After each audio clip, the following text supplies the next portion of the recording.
Very fast.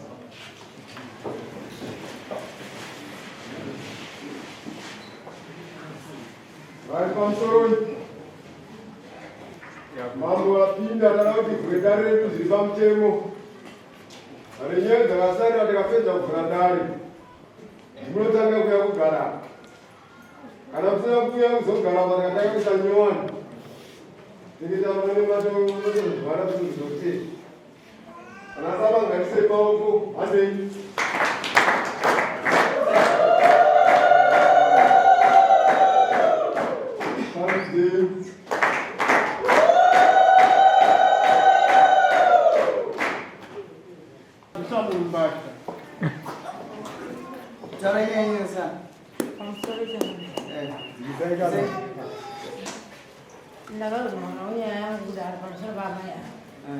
Amaya wandirechikwere chavo che50 cents.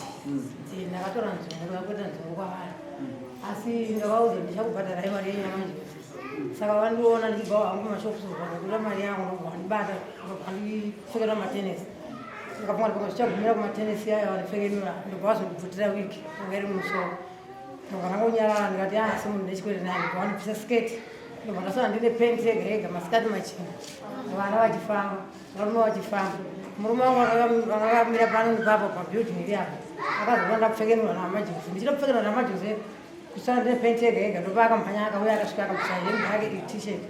Ndakuda kuti ndipinze makumbo t-shirt ndaramba kwana. Ndobva akandimira mabhatani t-shirt iyi. Ndobva ndapfeka kuita sketi ndikaenda kumba ndakapfeka hembe.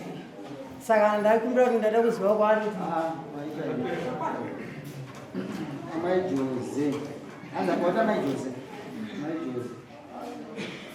Muzukuru wangu. Muzukuru wangu. Amai Jose munyaya inoizi. Amaya vakauya vachibva kumashops. Vanomukomana unga vanaye. Mukomana uyu muzukuru wamaboti. Inini ndinenge ndatopedza kuronga pamusika pangu. Ndaitengesa pamusika kwete zvavakutaura. Chikwerete changu chavanacho ndakatovasiya kudhara ndecho chano 2 years ndichiri kutengesa ndino mimba yemwana ndisati ndazvara mwana wangu ano 2 years.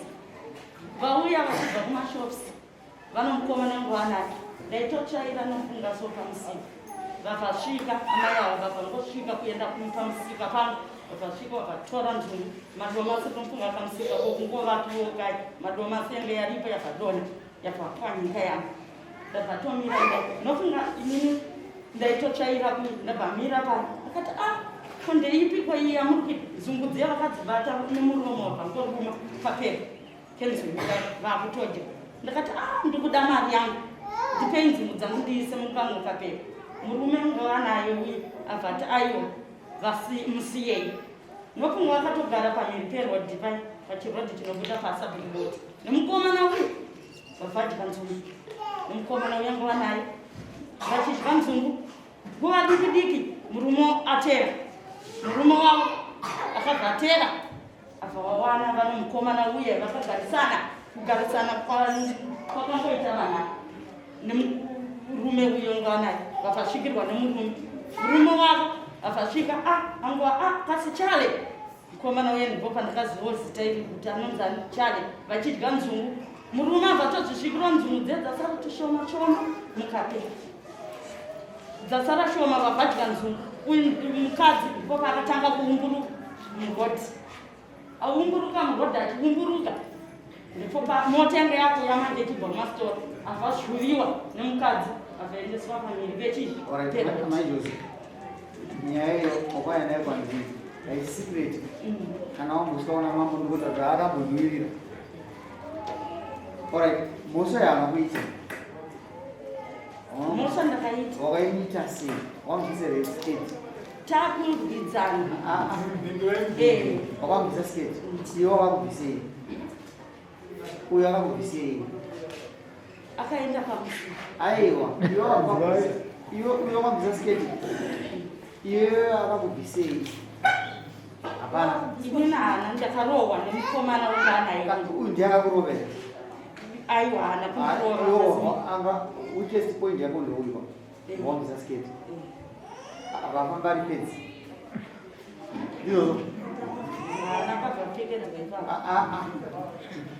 akapfekedzwa nomunhu akazobvisa tisheti yake asi wangomubvisa sketi iyo mazira ako iwo munhu akafamba asina kupfeka iwewo ndio muzukuru wenyu we iwe uri muzukuru wedu chaichai mazira ako wakafamba munhu akamubvisa hembe akafamba asina kupfeka kana ndiwo akafamba asina kupfeka chii achipo aiwa regero ndikukuregerera kasi chii ichocho mosva inoiti chii munyika mako iwe nyika yako ine unoiti chii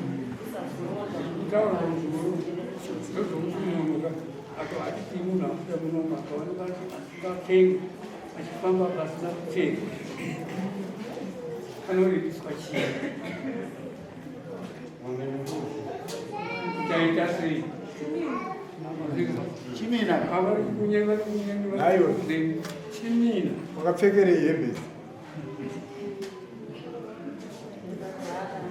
vara chii vara nyama kuti isamboonekwa nevanhu uyo wakabvisawo aida kuti aita sei nyaya yake kepesi uyo akamuka kuseni akatopfeka hembe achingade kuti nyama yake ionekwe iwe neuchenjeri wako ukati haasi nokuchipisa chete kuda kuti vanhu vese vaone nyama yemunhu pamusoro mubai amai ava hungu ndakatadza ndisikuura waichenda unosaina muzukuru tikudze musha yako chenda unosaina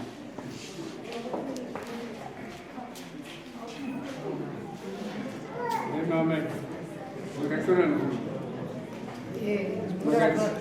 magaziji ndikadzasoa ndakatagara tichingokoreresana togokoreresana ndikatara chikuisana chimubhadara izvo zvakutoa kuti nechikwereti chake chekuti chamakadhakwa here unondinoona zvangu baba zvakandisati ndambonwa zvezvo kuti ndosvika pakupfekerwa hembe pakupfekerwa kundakaiwa hembe kuti kundirwadza mumwe mangu nokuti ndakutotoa chishorwa chenyika kana kuti ndifambe mumavileji handichatomukwanisa kufamba nenyaya yekunyara nekuti ndakaone vanhu vese alright iwo inwa mvura inwa wawa uchidira mvura iyo ndakutakura kangani haunyara ndakutakura kangani taura handeuzoneyemoa unenge wakadhakwa anodora nebotsika kuti timba asi mambo aiwa hatisi kuti mhosva aiwa hauna kupfekenwa ndachinwa wawa uchidira mvura andozonetaura uno mukadzi nonwa ngemurume anodona negotsi oraiti ude chiiwe uyu nyangwa ndikamuti munoona vanhu darineri rakanaka stere nekuti vati chimina kune mukadzi uyu ada kubhadharwa mai vangu baba vanonochema vanongochema chenhasi nokutorera mombe nhatu unondodza tinoda kuti kuchache ude chiiwe taura varwadziwa nokuti awanzowana $25 yake inoda kuita udare akabhadhara mari yake dare kuti inoda kugadzirisa akarwadziwa uda kubhadhara pakundipfekenwa kwakaita inini ndandafunga kuti ini nokuti ndakafamba ndiri pedzi ine vana vadiki vachindionera ndofumuka kana kufamba mavileji ndichakwanisa ndandafunga zvangu kuti pakundipfekenwa kwakaita kunge handibhadhare mbudzi akaziva handibhadhare mari yehembe dzangu nokuti matenesi akatora sketi anayo izvozvi wiki akatora saka zvinhu zvandakatotazonaa vanhu vanotondikupuro izvi zvazvo amwene vangu ndovandasira vana pakaitika handina ndinosketi akauya asina misire mombe nembudzi echimina akaita zvindokuda uyo maifuma ndikukuregera misire mombe nembudzi idzo mombe nembudzi edzo ndedzedisisu kumboteerera iwe tadza kufunga nahari sokukudyira zvavataaizvikoedza mombe nembudzi nezvikudu zvepasi handikozinzwa iwewo tikuchacha mbudzi mbiri ngazvikuremero bhureni dzishambe mise mbudzi dzake nhatu nemombe imwe chete mombe tikuyatora murume wako nokudira kuti haasikuita zvakanaka wazinzwa ndaichikumbirawo mitombo nainzo ndaichikumbirawo avamaya ava vaitoronga musika vanenge vachida kuti vaone uchagwiri ava vaya vari munhu vakatamba unongosvika pamusika munhu kutora zvinhu zvitini vanofana kusangana murambo kuita zvakaita zvinotora zvinotakaranga ichi vakafumuka ngavawanda zvinombuza azviitika pane spiritual nenzira kwayo wavo mutongo nokuramba uri chichemeni chichemeni aiwa chichema handina pane zvakakuchacha una chichema ndinacho changamini aiwa ndikureva kuti chichema pane zvakataura mutongo mutongo wamandipa inini changamini handina pamusaka pe ine ndototambudzika ndosaka ndakangobatikana panguva ngadzifunge nokuti vana isai mbudzi mbiri nokubhadhira dhigomu mari yake idari sazozvita wazvinzwa wazwe muisa mbudzi mbiri unaya nadzo zvateni next dare wauya nadzo wazvinzwa enda unochemba kuhanzvadzi enda kunochemba une murume wako ende meta mari kicho ndamada kuvhurira enda murukowa muna nyauyo unoonga usaonga nechisi ndatopedza newe andichada aiwa ai murume wako kwira dada kugadzirisei kutaura nyaya yemurume wako Akabvisirwa vaJose.